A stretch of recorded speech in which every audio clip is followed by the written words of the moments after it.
The India bloc seems to be fractured. The seat sharing conversations aren't working out and alliances are breaking away. Mamata Banerjee dealt the India bloc with a massive blow today as she announced that her party, the TMC, will be conducting the elections on their own and not part of the bloc, and she would only consider any alliance after the election is over. This is what she said specifically, and I'm quoting, "I have no relations with the Congress party. We will fight the Lok Sabha elections alone, and on an all India level, we will consider only after the election." End quote. Now remember, the India bloc stands for the Indian National Development Inclusive Alliance. It consists of 28 regional parties and, of course, the Congress party, who came together with the aim of joining their forces to take on the very powerful and now very popular BJP led by the Prime Minister Narendra Modi. Mamata Banerjee's announcement sent the entire opposition into a tizzy. The Congress obviously not willing to take her no as an answer. Congress's Jairam Ramesh went into damage control today. He called the TMC a pillar of the bloc. He said, and I'm quoting, "We cannot imagine the India alliance without Mamata Banerjee. We are hopeful of fruitful talks. The India bloc will fight in Bengal unitedly." End quote. India Today, in fact, quotes Shiv Sena's Uddhav Thackeray sources to say that they had anticipated a rift, adding that all is well in the alliance in Maharashtra. While NCP Supriya Sule has rejected reports of the breakup, she said, "Mamata is our Didi. We love and respect her. The alliance remains united and we will fight together. There is no infighting in the alliance," she says. "We are in frequent conversation." Aam Aadmi Party's Saurabh Bharadwaj has acknowledged, though, the fact that the Congress and the TMC have always fought against each other head-to-head in West Bengal, and there will be issues to be resolved. He's also asked the Congress's Adhir Ranjan Chaudhary to steer clear from making any controversial statements about Mamata Banerjee. RJD's Manoj Jha has urged people to wait for context before reacting. Just as this alliance was grappling with the announcement from Mamata Banerjee, another blow came in from Punjab, where the Aam Aadmi Party Chief Minister of Punjab, Bhagwant Mann, said that the Aam Aadmi Party will not contest with the Congress and will go on its own. That another big surprise. Now, let's take a look at what is causing issues possibly within this India alliance. Obviously, seat sharing.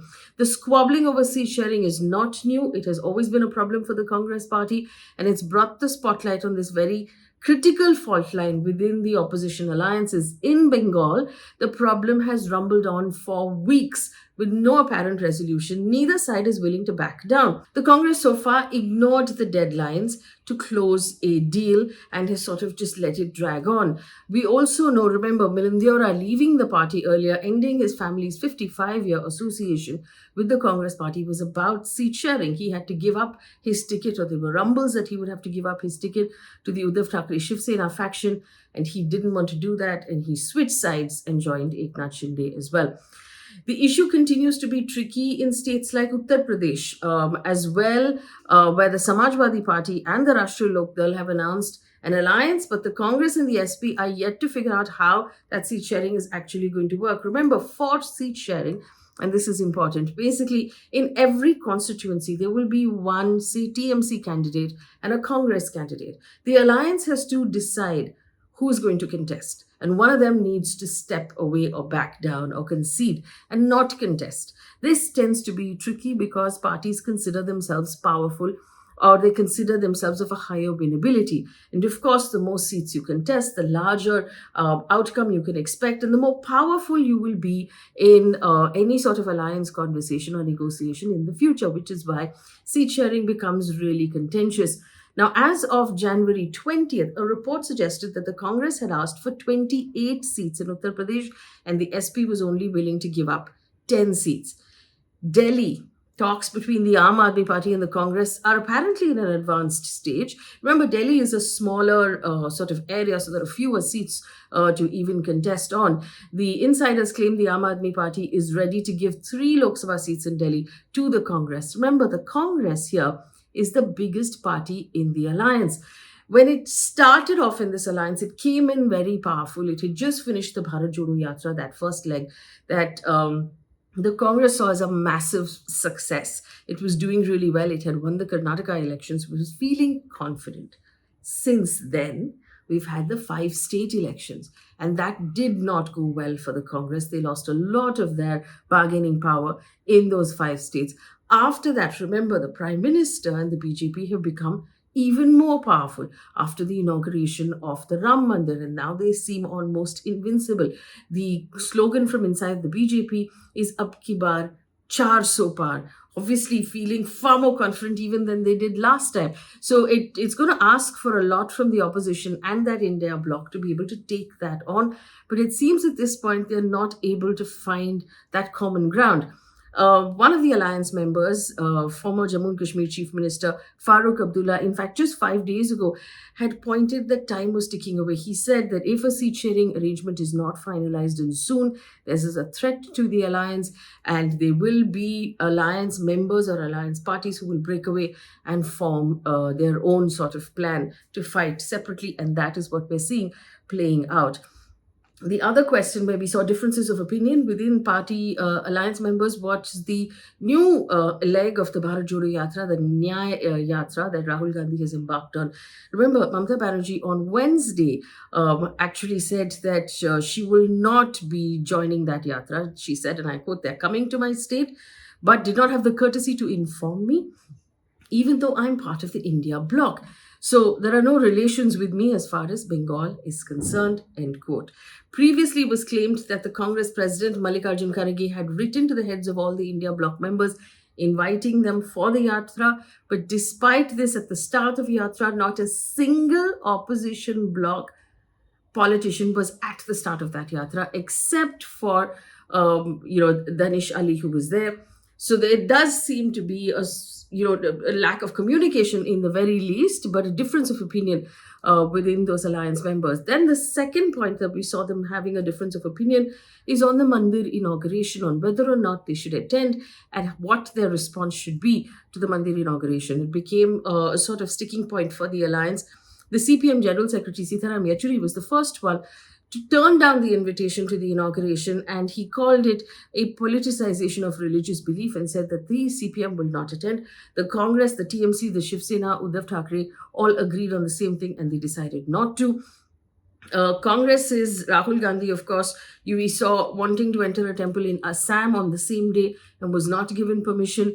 Mamata Banerjee did an all-faith rally to counter that, which was a different response to what the rest of her alliances were doing. She visited churches and mosques as well. Uddhav Thackeray organized a Maha Aarti. Several other India bloc members like the NCP's Sharad Pawar, Akhilesh Yadav of the Samajwadi Party, Sitaram Yechuri, Aam Aadmi Party's Arvind Kejriwal, and they all kept a low profile. Arvind Kejriwal, in fact, organized events across Delhi saying Ram belongs to everyone. So really, there wasn't one carefully thought out or carefully structured response across that entire alliance, and it suggested that they still have deep differences of opinion and they're not able to sort of clearly come together, showing cracks and weaknesses. The next problem that we saw was the face of the party. Obviously, there's a difference of opinion as who is going to be the prime ministerial candidate. The Congress wants Rahul Gandhi. They believe that he is their strongest face, and they want him to be the face of the India bloc. It doesn't seem to be an agreement among other alliance members that he is the strongest face. Now, you'll see earlier this month, Congress leader Mallikarjun Kharge, who's the president of the party, was chosen as India bloc chief. Mamata Banerjee, Arvind Kejriwal sort of pushed for his name. But the person who was really unhappy with this is Bihar Chief Minister Nitish Kumar, who actually put the India bloc together. He went from party to party, state to state. He met each of these, party heads. He brought them together. He made them, he designed those first few meetings in Patna and stitched this India bloc together. And he was hoping to be given a larger say or a larger role. But instead, he was actually just offered, a convener post, which we understand from reports that he was not happy about and he did not accept, and that was not acceptable to him. So fundamentally, it does seem that when the rubber has hit the road, the India bloc is not able to make things work. And here's a reason why I believe this is not happening. And I put out a video in July when they had announced this bloc as well. Now, this collection of 28 parties don't seem to have anything in common. other than the fact that they're all anti-BJP and they are all united in the idea that they want to stop the BJP from winning one more election. Other than that, there's nothing that really unites them. There isn't a common political ideology. There isn't an offering or an idea or an economic philosophy that they're going to offer the people that we understand.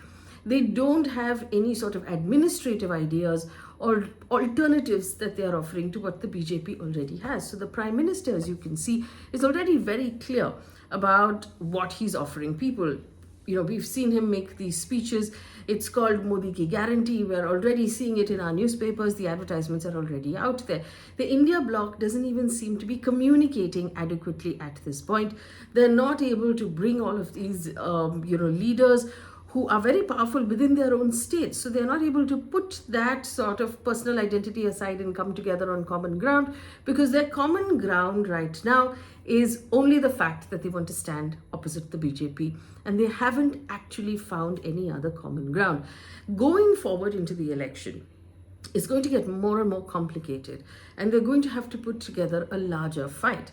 So we know one thing about the BJP, that it is an election winning machine. It stops at nothing, that they put together a really strong, really pointed plan, and the mainstream media is largely on their side. So this India bloc is really going to have to put itself together in a much stronger way, where it has clearer ideas, it has clearer communication, and of course it's able to take on the election machinery of the BJP. They're running out of time. If they aren't able to even agree on seat sharing, how will they agree to stand together in how they respond to various issues?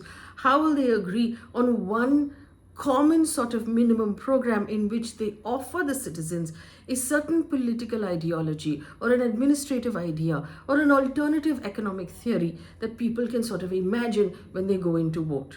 At this point, it doesn't seem really that they're even talking to be able to iron these things out. It does seem that the road ahead for the India bloc at this point seems difficult.